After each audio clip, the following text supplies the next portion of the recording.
Alright guys, so part 2 this evening is going to be recall stuff. So what you're going to need for this is you are going to need a leash on it. Just your regular everyday leash is fine. Something I would recommend you invest in is a long line. So you can buy special made dog long lines, you can buy a super long horse lunge line, you can buy nylon fabric, or not fabric, but like rope at the store and use your own clip. I don't care, use what works for you. I have a couple of different sizes, styles, widths, brands, colors, shapes, all those sorts of things. And I'll text you some of the information about the ones that I like and the ones that I don't like as much, but you are going to need a longer line later on in this process if you don't have one already. So with the recall, you're going to want the leash on him, you're going to want treats. Mendo will be demonstrating again.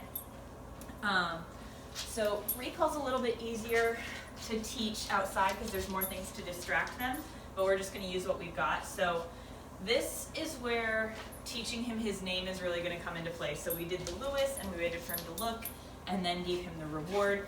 It's very similar with the recall. So with recall, you want the dog kind of distracted by something and then you say their name. So Mendo, yes.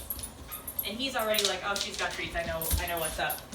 But you want him a little bit distracted, and then you do name, and what that's going to cause is his head to snap to you. So if he's distracted over here and you say Lewis, since we've built up his name with that reward, what you should get is, oh, hey, what? And the recall is actually built in that head snap to look back at you. Some people think that the recall is, well, you know, it's done when the dog gets to me.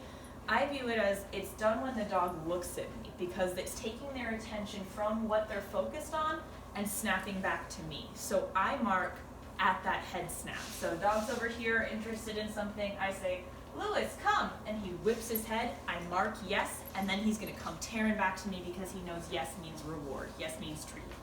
So to sort of simulate that inside, I'm going to just make it happen here. You can do this at home too. You use your treats to your advantage.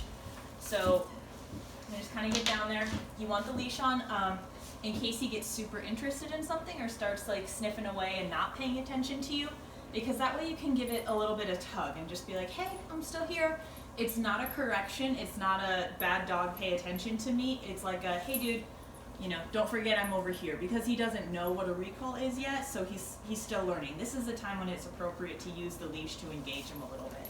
So what you can do is have some just like regular, more boring, less exciting treats, and then also have some super good, like, oh my gosh, I love these hot dogs or chicken or whatever it is. So take one of your boring treats and you're gonna toss it away from you within this 6-foot range. So just sit on the ground, toss it, and then Lewis is going to chase after it and be like, ooh, hey, food. So go, let him eat it, and the second he's done, say his name. So nibbles up food, Lewis, you're going to get the head snap, and then say, come, yes. And he's just going to come back to you because he's going to want his treat. So we'll have Mendo do it here for us. Hi, Bubby. I'm not going to hold on to his leash probably just because we're not in that big of a space. So you ready? Mendo, come? Yes. And it's a very quick turnaround. So like the cue and the marker word can happen sort of boom, boom, boom. And that's okay, we're in a tiny space. Mendo, come? Yes.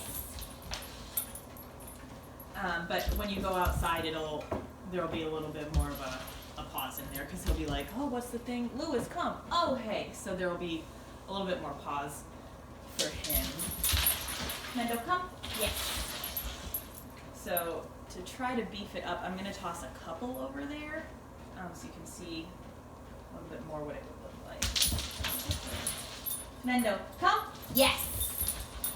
And then when he gets to you, he gets his reward. And you want to give him the really good smelly stuff when he gets back to you. So you want boring treats to be the thing that he's investigating, but when he gets back to you, it's like, oh my gosh, the best treats are with mom. And you might get to a point when he's like, I don't need those. No, I know you've got the good stuff, so I'm just going to stick with you. And over time, as you build this, you'll see him start to check in with you. So like my dogs, I have 15-foot lines and a 33-foot line and just a bunch of different sizes. And so when they hit about 15 feet, both of my dogs will be like, what's mom doing? Because they're so used to hitting that distance and then getting recalled from it from all the training that we've done. So it will also teach them to kind of check in with you and be like, hey, where are you at? What's going on? So you'll catch him like turning around to see what you're doing.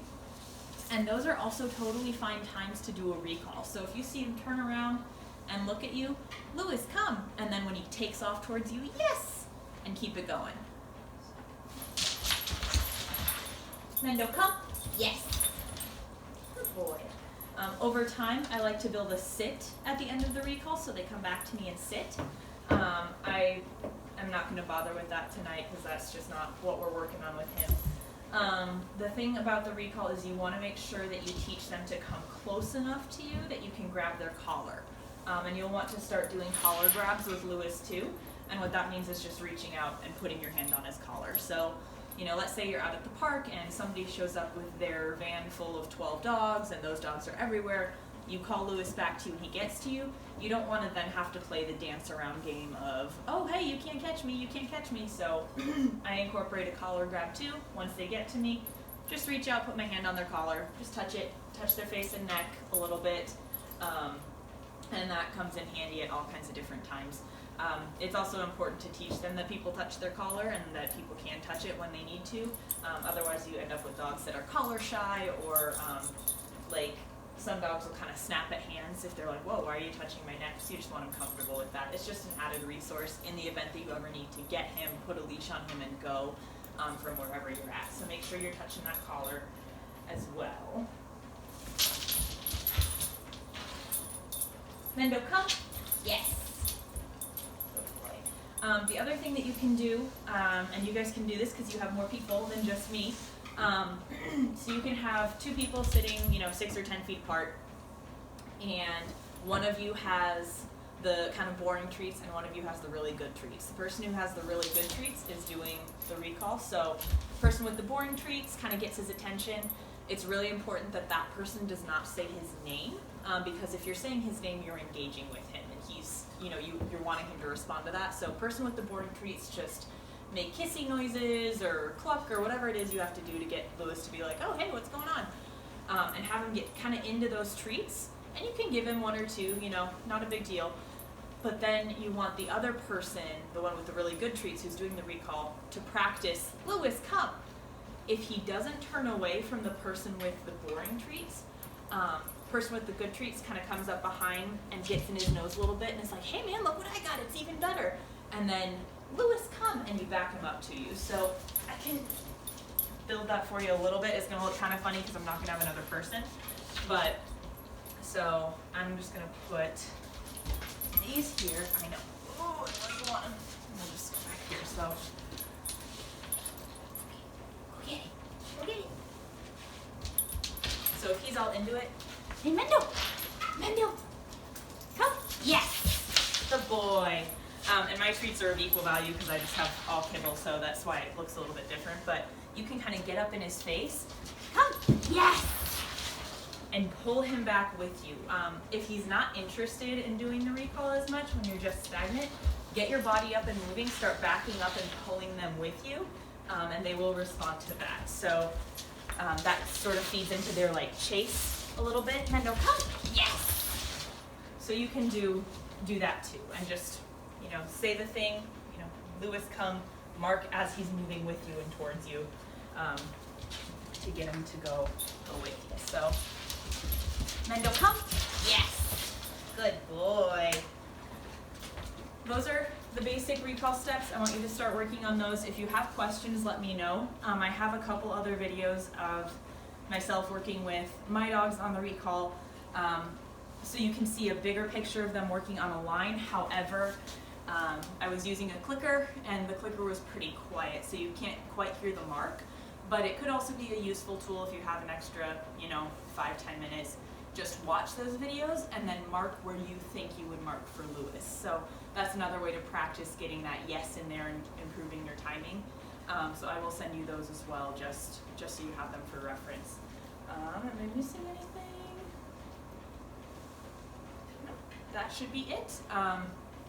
If you have any questions, let me know. Like I've said, the recall is one of my favorite things to teach. It's super, super important.